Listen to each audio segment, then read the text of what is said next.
احمدہ ونصلی علی رسولہ الکریم اما بعد۔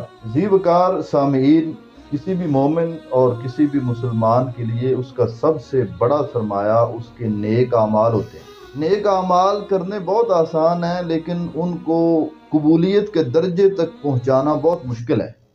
نیک اعمال کے حوالے سے سب سے پہلی بات، ہمارے کچھ نیک اعمال ایسے ہوتے ہیں جو کیے نہ کیے برابر ہوتے ہیں، وہ اللہ کے دربار میں قبول ہی نہیں ہوتے۔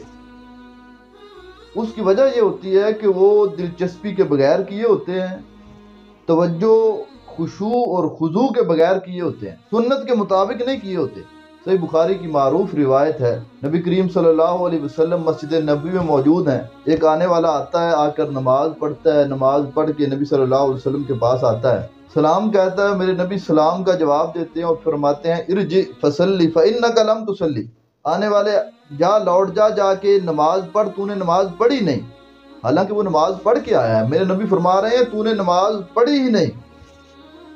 وہ جا کر نماز پڑھتا ہے، پھر واپس آتا ہے، پھر میرے نبی فرماتے ہیں ارجع فصلی فإنک لم تصلی۔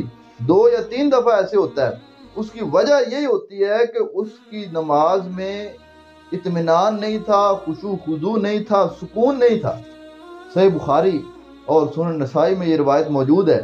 سیدنا حذیفہ بن یمان رضی اللہ تعالیٰ عنہ دمشق کی جامع مسجد میں موجود ہیں، ایک آنے والا آتا ہے، آ کر نماز پڑھتا ہے، نماز پڑھ کے سیدنا حذیفہ بن یمان رضی اللہ تعالیٰ عنہ کے پاس آتا ہے۔